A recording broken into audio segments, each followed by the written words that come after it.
یہ اصل میں اس کے معنی مچھلی کیا ہے؟ اس صورت کے اندر آخر میں آپ دیکھیں حضرت یونس علیہ السلام کا ذکر ہے. حضرت یونس علیہ السلام کو وَذَ نون کہا گیا قرآن مجید کے اندر کہ نون والے، مچھلی والے. تو نون کے معنی مچھلی کے، چونکہ اس صورت میں حضرت یونس علیہ السلام کا آخر میں ذکر ہے تو اس وجہ سے اس صورت کا نام نون رکھا گیا ہے، یعنی مچھلی رکھا گیا. تو ایک حرف ہے نون، اس لیے اس میں شامل کیا گیا ہے کہ اس کے معنی مچھلی کے. یہ بعض مفسرین کا کہنا ہے. بعض مفسرین یہ کہتے ہیں کہ بعض جملے ہیں، ان جملوں کا شارٹ فارم ہے یہ الفاظ. مثال کے طور پر یہ جو الف لام میم ہے، حضرت عبداللہ ابن عباس رضی اللہ عنہ صحابی رسول، اور بعض تابعین سے یہ مروی ہے کہ یہ الف لام میم دراصل انا اللہ اعلم کا شارٹ فارم، کہ میں اللہ ہوں جو سب سے زیادہ علم رکھتا ہوں. انا اللہ اعلم کا شارٹ فارم الف لام. اس طرح مختلف مفسرین نے مختلف مفہوم اس کے بیان کیے ہیں، لیکن سب کی متفقہ رائے یہ ہے کہ وقت گزرنے کے ساتھ ساتھ اس کا مفہوم لوگوں کے ذہنوں سے محو ہوتا چلا گیا، اس کا استعمال متروک ہو گیا، اس وجہ سے اس کا مفہوم لوگوں کے ذہن میں نہیں رہا. اس وجہ سے آج ہمیں اس کے معنی اور مفہوم نہیں معلوم، لیکن اس کے معنی اور مفہوم متعین ہے. اکثر و بیشتر مفسرین اور اکثر صحابہ کی رائے یہ ہے کہ اس موقع پر یہ کہا جائے گا کہ اس کے معنی اور مفہوم سے اللہ ہی زیادہ واقف ہے. اللہ اعلم بمراده، کہ حروف مقطعات کے مفہوم کو اللہ تعالیٰ کے سوا کوئی نہیں جانتا. یہ کہہ کر ہمیں خاموشی اختیار کرنی. لیکن اہم بات سمجھنے کی ہے وہ یہ ہے کہ یہ حروف مقطعات ایسے نہیں ہے کہ ہماری ہدایت اس پر ڈیپینڈ ہے کہ اس کے معنی سمجھ میں آئیں گے تو ہدایت ملے گی ورنہ نہیں ملے گی، لہٰذا اس کے معنی اور مفہوم کی کھوج لگانا ضروری ہے. ایسا نہیں. تو ہماری ہدایت، انسانوں کی ہدایت چونکہ ان پر ڈیپینڈ نہیں ہے، اس وجہ سے اس کے معنی اور مفہوم پر بہت زیادہ عام لوگوں کو خاص کر بہت زیادہ کھوج لگانے کی تحقیق کرنے کی ضرورت نہیں ہے. اسے اہل علم کے حوالے کر دیا ہے. بہرحال یہ حروف مقطعات کی تفسیر الف لام میم. اس کے بعد اللہ تعالیٰ فرماتا ہے کہ ذالک الکتاب لا ریب فیہ، یہ کتاب اس میں کوئی شک نہیں. ذالک الکتاب کیا مطلب؟ ذالک الکتاب سے مراد یہ کتاب ہے، یعنی الکتاب، یہ انتہائی عظمت والی کتاب، انتہائی عظیم کتاب. لا ریب فیہ، اس میں کوئی شک نہیں. اس میں کوئی شک نہیں کہ دو مفہوم بیان کیے گئے. ایک یہ کہ اس کتاب کے اندر کوئی بھی ایسی چیز نہیں ہے جس میں شک و شبہ کیا جا سکے. یہ لا ریب کتاب ہے، اس کے کسی معنی میں، کسی مضمون میں، کسی لفظ میں کسی بھی قسم کا شک اور تردد نہیں کیا جا سکتا. دنیا میں عام کتابیں جو لکھی جاتی ہیں، ایسی کتابیں، ایسے مضامین کی کتابیں جو انسان کے عقل سے ذرا ماورا ہوتی ہیں، انسان کے تجربات میں آنے والی چیزیں نہیں ہیں، اس کے ادراک سے باہر رہنے والی چیزیں نہیں ہیں. ایسے مضامین پر کسی انسان نے کوئی کتاب لکھی ہو تو اس کتاب کے لکھنے والے، خود اس کتاب کے لکھنے والے یہ دعویٰ نہیں کر سکتے کہ اس کا ایک ایک لفظ سچا ہے. دعویٰ نہیں کر سکتے. یقینی طور سے نہیں کہا جا سکتا کہ یہ کتاب سچی ہے. اور خود اس کے مصنفین کے اندر مختلف قسم کے شبہوں و شبہات باقی رہتے ہیں. وقت گزرنے کے ساتھ ساتھ ان کی باتیں غلط ثابت ہوتی چلی جاتی ہیں.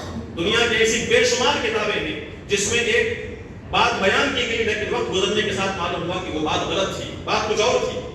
لیکن قرآن مجید ایسی کتاب ہے کہ جب سے نازل ہوئی اس وقت سے لے کر آج تک قیامت تک اس میں کسی بھی قسم کی کوئی تبدیلی نہیں ہو سکتی، کسی بھی قسم کا شک، تردد اور ریب نہیں کیا جا سکتا. کیوں؟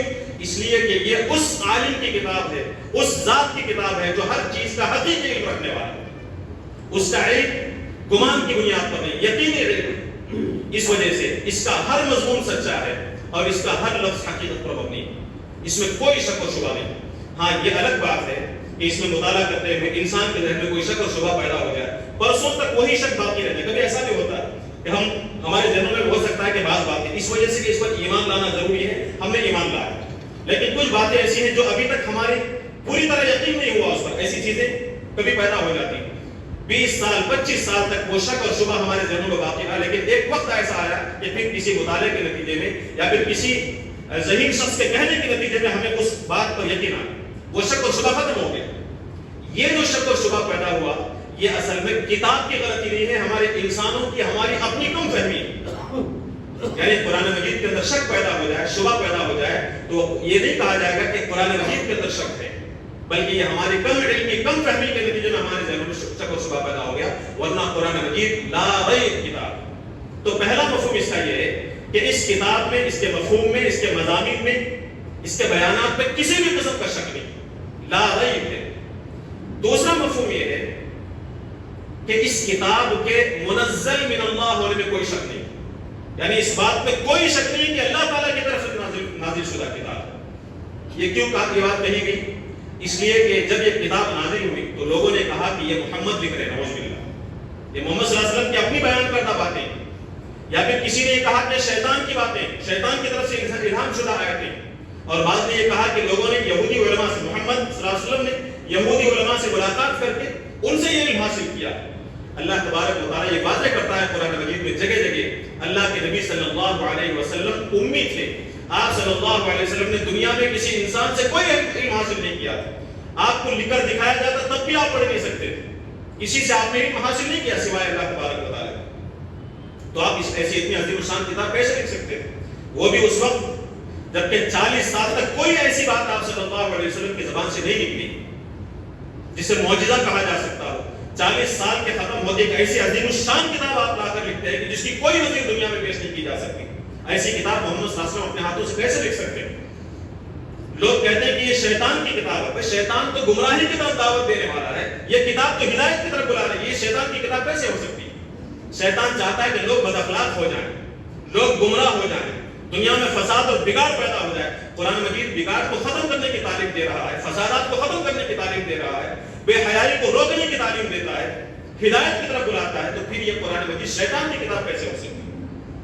پھر لوگوں کا یہ کہنا کہ یہ قرآن مجید یہودیوں کی تعلیمات کا چربا ہے، یہودیوں کی جو تعلیمات ہیں اسے سامنے رکھ کر، قرآن مجید کا سامنے رکھ کر آپسی موازنہ کیا جائے، تقابلی مطالعہ کیا جائے تو معلوم ہوگا کہ بہت ساری ایسی باتیں جو یہودیوں کی کتابوں کے اندر موجود ہیں جس میں اللہ کی توہین، صالحین کی توہین، نبیوں کی توہین ہے، لیکن قرآن مجید میں ان انبیاء علیہ السلام کی شان میں اضافہ کیا ہے۔ بہت سارے مقامات پر قرآن میں اور یہودیوں کی اہل کتاب کی کتابوں کے اندر زمین و آسمان کا فرق ہے کہ یہ کیسے کہا جا سکتا ہے کہ یہ کتاب یہودیوں سے لے کر یہاں پر شامل کر دی گئی، یہودیوں کی تعلیمات کا چربا۔ اللہ تبارک و تعالیٰ ان غلط فہمیوں کا ازالہ کرتے ہوئے فرماتا ہے، ان اشکالات کو دور کرتے ہوئے فرماتا ہے کہ ذالک الکتاب لا ریب فیہ، یعنی لا ریب فیہ انہ منزل من عند اللہ، اس میں کوئی شک نہیں ہے کہ یہ کتاب اللہ تعالیٰ کی طرف سے نازل شدہ ہے۔ اس کے بعد اللہ تبارک و تعالیٰ فرماتا ہے کہ ھدی للمتقین، کہ یہ کتاب ہدایت ہے متقیوں کی۔ سب سے پہلی بات جو یہاں پر بیان کی گئی، اللہ تبارک و تعالیٰ نے اس قرآن میں جو بات بیان کی، قرآن مجید پہلے مرحلے میں مطالعہ کرنے والے کے سامنے یہ بات واضح رکھتا ہے کہ میری اہم ترین خصوصیت یہ ہے کہ میں کتاب ہدایت ہوں۔ قرآن مجید کی سب سے پہلی صفت کہ یہ کتاب ہدایت ہے۔ قرآن مجید کے اندر پچھلے انبیاء کے واقعات بیان کیے گئے، پچھلے اقوام کے واقعات بیان کیے گئے، مثالیں بیان کی گئی۔ اس کا مطلب یہ نہیں کہ یہ ہسٹری کی کتاب ہے، مختلف مقامات کا ذکر کیا گیا، اس کا مطلب یہ ہے کہ وہ جغرافیائی کتاب ہے، مختلف مثالیں دی گئی، سائنس کا تذکرہ کیا گیا، کائنات کے تخلیق کا ذکر کیا گیا۔ اس کا مطلب یہ نہیں کہ یہ سائنس کی کتاب ہے، اس میں سائنسی امور کا اگر ذکر ہے، تاریخ کا ذکر ہے، پچھلے دوروں کا ذکر ہے، جانوروں کی مثالیں ہیں، تو ان تمام چیزوں کا اس کے اندر شامل کرنے کا اصل مطلب یہ ہے کہ اس کے ذریعے سے انسانوں کی ہدایت کا نظر کیا جائے۔ اس لیے فرمایا کہ یہ کتاب ہدایت ہے، اسی ہدایت کے لیے پچھلے قوموں کا ذکر کیا جاتا ہے، اسی ہدایت کے لیے سورج، چاند اور ستاروں کا ذکر کیا جاتا ہے، اسی ہدایت کے لیے آسمان کا، زمین کا، بارشوں کا، درختوں کا، شجر و حجر کا ذکر کیا جاتا ہے۔ تو اصل یہ کتاب ہدایت ہے، یہ حقیقت ہمارے ذہن میں ہونی چاہیے۔ فرمایا کہ ھدی للمتقین، یہ کتاب ہدایت ہے متقیوں کے لیے۔ اب یہاں جو ذکر کیا گیا متقیوں کے لیے ہدایت ہے، لیکن قرآن مجید کے دوسرے مقامات پر آپ دیکھیں، رمضان کا جہاں ذکر ہے، ہم جانتے ہیں کہ وہاں اس کتاب کا تعارف کیا گیا ھدی للناس، شہر رمضان الذی انزل فیہ القرآن ھدی للناس۔ رمضان وہ مہینہ ہے جس میں قرآن نازل کیا گیا، ھدی للناس، تمام انسانوں کی ہدایت کے لیے، یعنی اس کتاب کا مخاطب انسان ہے، سارے انسان اس کتاب کے مخاطب ہیں، تمام انسانوں کی ہدایت کا سامان اس قرآن مجید کے اندر موجود ہے، اس کے مخاطب تمام انسان ہیں۔ لیکن صرف یہ بات کہ یہ کتاب انسانوں کی ہدایت کے لیے نازل ہوئی، انسانوں کو اس سے ہدایت مل جائے صرف اس کے نزول ہی کے ساتھ، ایسی بات نہیں۔ یہ کتاب ہے تو تمام انسانوں کی ہدایت کے لیے، لیکن اس سے ہدایت حاصل کر سکتے ہیں صرف وہ لوگ جن کے اندر یہ کچھ شرائط پائے جائیں۔ وہ شرائط کیا ہے؟ اللہ تبارک و تعالیٰ نے آگے ذکر فرمایا اللہ تبارک و تعالیٰ نے کہ ھدی للمتقین، ہدایت ہے یہ کتاب متقیوں کے لیے، اللہ کا خوف رکھنے والوں کے لیے۔ یہاں سے آپ دیکھیں کہ قرآن مجید کن لوگوں کے لیے ہدایت کا دروازہ کھولتا ہے۔ کون افراد افراد اس قرآن مجید سے ہدایت حاصل کر سکتے ہیں؟ کن لوگوں کے لیے قرآن مجید یہ نفع بخش بن سکتی ہے؟ اس کے لیے 6 چیزیں اللہ تبارک و تعالیٰ نے بیان فرمائی۔ سب سے پہلی چیز یہ ہے کہ انسان متقی ہو، یعنی متقی کا مطلب اس کے دل میں خدا خوفی ہو، اس کا ضمیر زندہ ہو، اس کے سامنے حق اور باطل کو رکھا جائے تو حق اور باطل میں فرق کرنے کی صلاحیت اس کے اندر ہو، وہ باطل سے بچنا چاہتا ہو، حق کا متلاشی ہو، حق کا طالب ہو، اور حق اس کے سامنے آ جائے تو اسے قبول کر کے اس پر عمل کرنا چاہتا ہو، باطل اس کے سامنے آ جائے تو اسے رد کر کے اس سے بچنا چاہتا ہو۔ یہ خصوصیت اگر کسی کے اندر ہے، اس جذبے کے ساتھ اگر کوئی شخص قرآن مجید کا مطالعہ کرنا چاہتا ہے تو اللہ تعالیٰ نے فرمایا کہ اس صفت کے افراد کو قرآن مجید سے ہدایت مل سکتی ہے۔ ایک شخص قرآن مجید پڑھنا چاہتا ہے، قرآن مجید پر ایمان لاتا ہے، لیکن ہدایت حاصل کرنے کی نیت اس کے دل کے اندر نہیں، غور و فکر کر کے حق پر عمل کرنے کا جذبہ اس کے اندر نہیں، اس کا ضمیر مر چکا ہے، ظاہر سی بات ہے ایسے افراد کے لیے قرآن مجید سے ہدایت نہیں مل سکتی۔ خود اس کے اندر وہ جذبہ تڑپ ہو ہدایت حاصل کرنے کا، حق کو قبول کرنے کا، اس پر عمل کرنے کا جذبہ اور نیت ہو، تو قرآن مجید کہتا ہے کہ ایسے لوگوں کے لیے اس قرآن مجید سے ہدایت ہے۔ ہدی للمتقین، ان لوگوں کے لیے ہدایت نہیں مل سکتی جو اندھے اور بہرے بن کر بے لگام جانوروں کی طرح جدھر وہ آیا ادھر نکل پڑتے ہیں، ایسے لوگوں کے لیے نہیں۔ سنجیدہ افراد، حق کے متلاشی، حق کے طالب، حق آنے پر قبول کرنے والے، قبول کرنے کا جذبہ رکھنے والے، اس جذبے کے ساتھ اگر کوئی شخص قرآن مجید کا مطالعہ کرتا ہے تو لازماً اسے قرآن مجید سے ہدایت مل سکتی ہے۔ تو قرآن مجید کتاب ہدایت ہے ان لوگوں کے لیے جن کے دلوں میں تقویٰ ہو، یعنی خوف خدا ہو، حق کے متلاشی ہو، جن کا ضمیر زندہ ہو۔ اس کے بعد اللہ تعالیٰ نے ایک دوسری خصوصیت بیان فرمائی، الذین یؤمنون بالغیب، وہ لوگ جو غیب پر ایمان رکھتے ہیں۔ غیب سے مراد کیا؟ وہ چیزیں جو نگاہوں سے اوجھل ہو، جو انسان کے مشاہدے میں، انسان کے تجربے میں آنے والی چیزیں نہ ہوں۔ عام طور سے انسان کے مشاہدے میں نہیں آتی، اسے آسانی کے ساتھ آدمی محسوس نہیں کر سکتا۔ مثال کے طور پر اللہ تبارک و تعالیٰ کی ذات ہے، خدا کی ذات ہے، اس کی صفات ہیں، جنت ہے، جہنم ہے، موت کے بعد کی زندگی ہے، وحی الہی ہے، یہ تمام چیزیں ہیں کہ جس نے انسان کا مشاہدہ نہیں کیا، جو انسان کی نگاہوں میں اس کے حواس میں آنے والی چیزیں نہیں۔ ان سب چیزوں کو غیب کہا جاتا ہے۔ اللہ تبارک و تعالیٰ نے فرمایا کہ ان غیب کی چیزوں کو صرف اس بنیاد پر کہ نبی کریم صلی اللہ علیہ وسلم نے ہمیں یہ باتیں بیان فرمائی ہیں، آپ صلی اللہ علیہ وسلم پر اعتماد کی بنیاد پر اس پر یقین کرنا، اس پر ایمان لانا، یہ اصل میں دوسری اہم ترین شرط ہے قرآن مجید سے فائدہ اٹھانے کی۔ اب آپ غور کر کے دیکھیں، ان غیبی امور پر اگر کسی کا ایمان نہ ہو، اس پر یقین نہ رکھے، ایک شخص ہے اللہ کو نہیں مانتا، ظاہر سی بات ہے کہ قرآن کو کتاب ہدایت کیوں سمجھے گا؟ یہ تو اللہ کی کتاب ہے۔ ایک شخص اللہ ہی کو ماننے والا نہیں ہے، اللہ ہی پر اس کا یقین نہیں ہے، تو پھر کتاب کو کتاب ہدایت کیسے سمجھے گا؟ کیسے اس سے ہدایت حاصل کرے گا؟ ایک شخص فرشتے کو ماننے کے لیے تیار ہے، فرشتوں کے وجود کا انکار کرتا ہے، ظاہر سی بات ہے کہ قرآن فرشتوں کے ذریعے سے پہنچا ہے، قرآن پر کیسے عمل کرے گا؟ قرآن کو کیسے کتاب ہدایت سمجھے گا؟ ایک شخص ہے جو فرشتوں کو مانتا ہے لیکن فرشتوں کے سلسلے میں سے ڈاؤٹ ہے کہ شاید انہوں نے کتاب کو حفاظت کے ساتھ حضور تک پہنچایا گیا نہیں، پتہ نہیں کہاں کہاں پہنچ کر یہاں آئی۔ تو اگر اس کا فرشتوں پر ایمان نہیں ہے، وحی پر اعتماد نہیں ہے، تو پھر اسے اس کتاب ہدایت سے ہدایت نہیں مل سکتی۔ اس لیے غیبی امور پر جب تک ایک شخص ایمان نہیں لائے گا، اس وقت تک قرآن مجید سے اسے ہدایت حاصل نہیں ہو سکتی۔ اور یہاں جو لفظ استعمال کیا گیا یؤمنون، ایمان کا لفظ استعمال کیا گیا، اور ایمان یہ ظن، شک، شبہ کی ضد ہے، ریب کی ضد ہے۔ یعنی ہم کتاب پر ایمان لاتے ہیں لیکن پورا ایمان نہیں ہے، غالب گمان ہے کہ یہ سچی کتاب ہوگی، اللہ تعالیٰ غالب گمان ہے کہ ہوگی جنت و جہنم۔ 1% بھی اگر شک اور شبہ پیدا ہو گیا، تردد اور تذبذب پیدا ہو گیا تو ایمان ختم ہو گیا۔ ایمان کہتے ہیں کہ جس میں رد کے برابر بھی شک و شبہ نہ ہو۔ تو اللہ نے فرمایا کہ جو لوگ اس طرح نبی کریم صلی اللہ علیہ وسلم کی ان غیب کی باتوں پر، غیب کی تعلیمات پر 100% یقین رکھتے ہیں، وہ اصل میں ایمان بالغیب رکھنے والے ہیں۔ جب تک یہ غیب پر ایمان نہیں ہوگا، اس وقت تک یہ کتاب ان لوگوں کے لیے کتاب ہدایت نہیں ہو سکتی۔ تو یہ دوسری اہم ترین صفت ہے جو بیان کی گئی کہ ہدی للمتقین الذین یؤمنون بالغیب۔ پھر اس کتاب سے ہدایت حاصل کرنے کے لیے ایک تیسری صفت بیان کی گئی، الذین یقیمون الصلاۃ ویقیمون الصلاۃ، نمازوں کو قائم کرنے والے، اقامت صلاۃ کرنے والے۔ ہمارا قرآن پر ایمان ہے لیکن ایمان لانے کے بعد ہم خاموش بیٹھے ہیں۔ ایمان لانے کے بعد اس ایمان کو ثابت کرنے کے لیے جو عملی نشانی اللہ تبارک و تعالیٰ نے بیان فرمائی ہے، ایمان کی جو علامت بیان فرمائی ہے وہ ہے اطاعت۔ ایمان لانے کے بعد سب سے پہلا حکم جو اللہ تبارک و تعالیٰ کی طرف سے دیا جاتا ہے وہ اقامت صلاۃ کا ہے، نماز کی پابندی کا ہے۔ ایک شخص قرآن پر ایمان کا اقرار کرتا ہے لیکن وہ نماز کی پابندی نہیں کرتا تو قرآن مجید کی یہ آیت کہتی ہے کہ اقامت صلاۃ نہ ہونے کی وجہ سے یہ کتاب اسے ہدایت نہیں بن سکتی، اسے اس کتاب سے ہدایت نہیں مل سکتی۔ کتاب سے ہدایت حاصل کرنے کے لیے نماز کی اقامت ضروری، صرف نماز پڑھنا نہیں، اچھی طرح ذہن میں رکھیں۔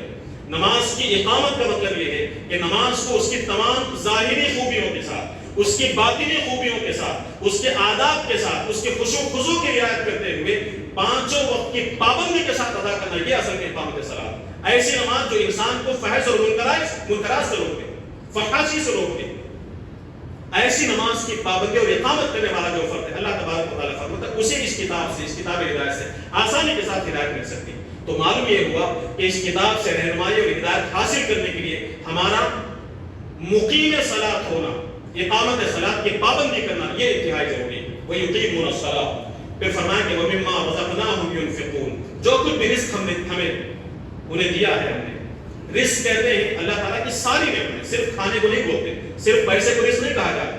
اللہ تعالیٰ کی جو بھی نعمتیں ہیں جو ظاہر میں ہیں یا پھر جو بھی انسان کے باطن میں ہیں وہ ساری نعمتیں اللہ تعالیٰ کا رزق ہے۔ ظاہر میں مال و دولت ہے، جاگیر ہے، پراپرٹی ہے، انسان کا جسم ہے، اس کی صحت ہے، مال و دولت ہے، یہ ساری چیزیں ظاہری رزق ہے۔ اور باطنی رزق میں اسے دیا گیا علم ہے، اس کی حکمت ہے، اس کا فہم و تدبر ہے، اس کی صلاحیت ہے، اس کی قابلیت ہے، یہ باطنی علم، یہ باطنی رزق۔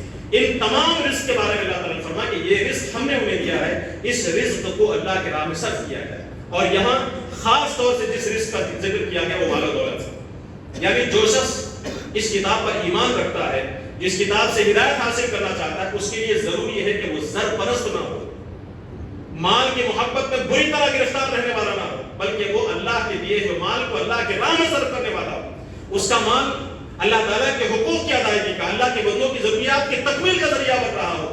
یہ شخص، جو شخص اپنا مال زکات کے ذریعے ہو، انفاق کے ذریعے ہو، دیگر خیرات کے ذریعے سے ہو، دین کی خدمت کے ذریعے سے ہو، مال اللہ تعالیٰ کے راہ میں صرف ہو رہا ہو، تو پھر ایسے افراد کے لیے قرآن مجید سے ہدایت کا انتظام کیا جائے۔ تو ہمارا انفاق ہمیں قرآن مجید سے ہدایت دے سکتا ہے۔ تو چوتھی خصوصیت جو بیان کی گئی وہ اللہ تعالیٰ کے راہ میں اللہ کے دیے ہوئے رزق کو خرچ کرنا، وَمِمَّا رَزَقْنَاهُمْ يُنْفِقُونَ۔ پھر آگے فرمایا وَالَّذِينَ يُؤْمِنُونَ بِمَا أُنزِلَ إِلَيْكَ۔ میں اس میں تفصیل میں نہیں جاؤں گا، بہت مختصر آپ کے سامنے بات کر اپنی گفتگو کو ختم کروں گا، آئندہ کسی اور موقع پر ضرورت محسوس ہو تو اس کی وضاحت کی جائے گی۔ فرمایا کہ وَالَّذِينَ يُؤْمِنُونَ بِمَا أُنزِلَ إِلَيْكَ، جو کچھ بھی تعلیمات پر آپ پر نازل کی گئی نبی صلی اللہ علیہ وسلم، اس پر جو لوگ ایمان رکھنے والے ہیں، آپ صلی اللہ علیہ وسلم پر جو تعلیمات نازل کی گئی وہ اسلام ہے، شریعت ہے۔ جو شریعت قرآن کے ذریعے سے نازل ہوئی یا پھر قرآن مجید کی تشریح کی شکل میں نبی کریم صلی اللہ علیہ وسلم کی زبان سے جاری ہوئی، قرآن مجید بھی اور قرآن مجید کی تشریحات یعنی سنت جو اللہ کے نبی صلی اللہ علیہ وسلم سے ثابت ہے، جو مسند ہے، مستند ہے، تو ایسی شریعت پر ایمان رکھنا، جو لوگ آپ پر نازل کردہ تعلیمات پر، اللہ تعالیٰ کی ہدایت پر یقین رکھتے ہیں، ایمان رکھتے ہیں، اور وَمَا أُنزِلَ مِن قَبْلِكَ، اور جو تعلیمات اللہ تعالیٰ کی کتابیں، اللہ تعالیٰ کی ہدایت آپ سے پہلے نازل ہوئی ہے، تورات کی شکل میں ہو، زبور اور انجیل کی شکل میں ہو، دیگر صحیفوں کی شکل میں ہو، جو بھی ہدایت اللہ تبارک و تعالیٰ کی طرف سے نازل ہوئی ہے، چاہے وہ قرآن مجید کی شکل میں ہو، نبی کریم صلی اللہ علیہ وسلم کی تشریحات کی شکل میں ہو، پچھلی کتابوں کی شکل میں ہو، فرمایا گیا کہ ان پر ایمان جو لوگ لاتے ہیں انہیں قرآن مجید سے ہدایت مل سکتی ہے۔ اگر کوئی شخص یہ کہتا ہے کہ میں اللہ کی کتاب کو مانوں گا لیکن اسی کتاب کو جو میرے نبی کو نازل ہوئی، اہل کتاب یہی کہا کرتے تھے ہم تورات اور انجیل کو مانیں گے لیکن قرآن کو نہیں مانیں گے، اس کا مطلب یہ ہے کہ ایک ہی سورس سے نکلنے والے، ایک ہی خدا کی طرف سے آنے والی کتابوں میں سے بعض کتابوں کا پر ایمان لانا اور بعض کتابوں کا انکار کرنا، یہ دراصل اللہ تبارک و تعالیٰ کی تعلیمات کا انکار ہے۔ اس لیے ہم مسلمانوں سے بھی کہا گیا ہے کہ صرف قرآن پر ایمان نہیں بلکہ قرآن سے پہلے جتنی کتابیں اللہ تعالیٰ کی طرف سے نازل ہوئی ہیں ان تمام کتابوں پر، ان تمام تعلیمات پر ایمان لانا فرض ہے۔ ہاں یہ ذہن میں رکھیں کہ جو اللہ کی طرف سے نازل کردہ تعلیمات ہیں ان پر ایمان فرض ہے۔ دنیا میں آنے کے بعد لوگوں نے اپنی خواہشات جو اس میں شامل کی ہیں، اپنی مرضی سے جو باتیں اس میں تعلیمات شامل کی گئی ہیں، ان پر ایمان لانا جائز نہیں ہے۔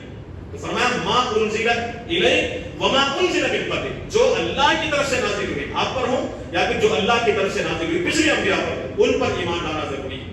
تو جو لوگ ان تعلیمات پر ایمان رکھتے ہیں، وبالآخرة هم يوقنون، اور آخری صفت جو بیان کی گئی کتاب سے ہدایت حاصل کرنے کے لیے، وبالآخرة هم يوقنون، جو لوگ آخرت پر ایمان رکھتے ہیں، یہ یقین رکھتے ہیں کہ یہ دنیاوی زندگی عارضی، یہ فنا ہو جائے گی، اس کے بعد ایک دوسری زندگی آئے گی، اس میں ہمارے اعمال کا حساب و کتاب ہوگا، نیک اعمال کے بدلے میں جنت اور برے اعمال کے بدلے میں جہنم، اور فیصلہ وہاں اللہ تبارک و تعالیٰ فرمائے گا دنیا میں ہم کیسے ہیں، دنیا میں ہماری عزت ہے، دنیا میں ہمارے پاس مال و دولت ہے، اس بنیاد پر آخرت کی فلاح نہیں ہوگی، آخرت کی کامیابی نہیں ہوگی، آخرت کی کامیابی ہمارے اعمال کی بنیاد پر اور اللہ تعالیٰ کے فیصلے کے ذریعے سے ہوگی، یہ آخرت کی زندگی، اس پر جو لوگ یقین رکھتے ہیں۔ تو یہ 6 خصوصیات اللہ تبارک و تعالیٰ نے بیان فرمائی، ایک ہے تقوی، خدا خوفی، اس کا ضمیر زندہ ہو، اور غیب پر ایمان رکھنے والے، نمازوں کی اقامت کرنے والے، اللہ کے نبی صلی اللہ علیہ وسلم پر اور اس سے پہلے نازل شدہ تعلیمات پر عمل کرنے والے، اور اللہ کے دیے ہوئے رزق میں سے اللہ تعالیٰ کی راہ میں صرف کرنے والے، اور آخرت پر یقین رکھنے والے، یہ 6 صفات، یہ خصوصیات جن کے اندر ہیں، اللہ تبارک و تعالیٰ نے فرمایا کہ یہ قرآن ھدی للمتقین، یہ کتاب، اس میں کوئی شک نہیں، یہ کتاب کتاب ہدایت ہے ان متقیوں کے لیے جن کے اندر یہ خصوصیات ہوں، ان کے لیے ہدایت ہے۔ سورہ فاتحہ ہم پڑھتے ہیں، سورہ فاتحہ میں اللہ تعالیٰ سے دعا کرتے ہیں اہدنا الصراط المستقیم، اے اللہ ہمیں سیدھے راستے کی ہدایت دے، ہدایت کی ہم دعا کر رہے ہیں اللہ تعالیٰ سے، اس دعا کے بعد اللہ تعالیٰ پورا قرآن رکھ کر کہتا کہ یہ ہے ہدایت، فرمایا کہ ھدی للمتقین، یہ ہے کتاب ہدایت، اور فرماتا ہے کہ اس کتاب سے تم ہدایت حاصل کرنا چاہتے ہو، یہ خصوصیات اختیار کرو، تب تمہیں ہدایت ملے گی، اولئک علی ھدی من ربہم، یہی لوگ ہیں جو اللہ تعالیٰ کی طرف سے ہدایت پر ہیں۔ تو ہم ہدایت کی دعا کریں، اس کے نتیجے میں قرآن ملے، لیکن اس پر عمل نہ کریں اور ہم یہ سمجھے کہ ہدایت یافتہ ہے، یہ ناممکن ہے۔ جو قرآن ہمیں دیا گیا ہے، اس قرآن کی ابتدا میں جو خصوصیات بیان کی گئی ہیں، ان خصوصیات پر عمل کرنے کے نتیجے میں ہم ہدایت یافتہ ہوں گے۔ اللہ نے فرمایا یہی لوگ جن کے اندر یہ خصوصیات ہیں، علی ھدی من ربہم، اپنے رب کی طرف سے ہدایت پر ہیں، ہدایت یافتہ ہیں، اور آگے فرمایا وَأُولَٰئِکَ هُمُ الْمُفْلِحُونَ، یہی لوگ فلاح پانے والے ہیں، کامیاب ہونے والے ہیں۔ اور کامیابی دنیاوی زندگی کی کامیابی بھی اور اخروی زندگی کی کامیابی، دونوں کامیابی انسان کو ملے گی، لیکن دنیاوی زندگی کی کامیابی سے مراد کیا؟ خوب مال و دولت کا اضافہ ہو جانا ضروری نہیں۔ دنیاوی زندگی کی کامیابی کا مطلب یہ ہے کہ اللہ تعالیٰ کی طرف سے ہمیں ہدایت نصیب ہو جائے، اور ہماری انفرادی زندگی کے لیے، ہماری اجتماعی زندگی کے لیے، ہماری قومی زندگی کے لیے اللہ تعالیٰ کی طرف سے ایک بہترین نظام حیات ہمیں عطا کر دیا جائے، یہ دنیاوی زندگی کی فلاح۔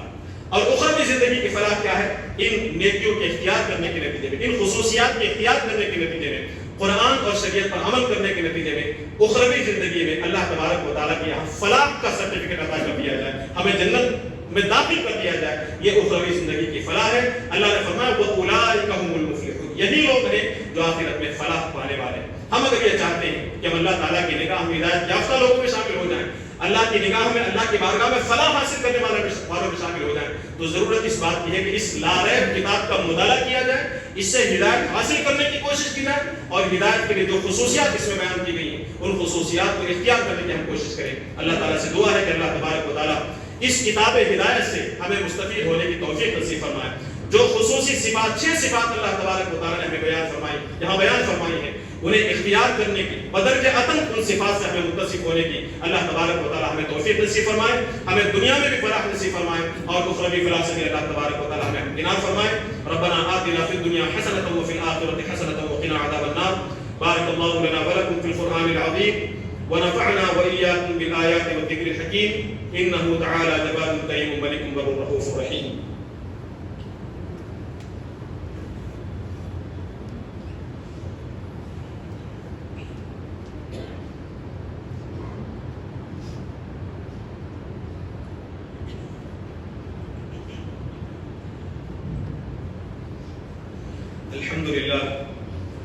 الحمد لله نحمده ونستعينه ونستغفره ونؤمن به ونتوكل عليه ونعوذ بالله من شرور أنفسنا ومن سيئات أعمالنا، من يهده الله فلا مضل له ومن يضلله فلا هادي له، ونشهد أن لا إله إلا الله وحده لا شريك له، ونشهد أن سيدنا ومولانا محمدا عبده ورسوله أرسله بالحق بشيرا ونذيرا وداعيا إلى الله بإذنه وسراجا منيرا۔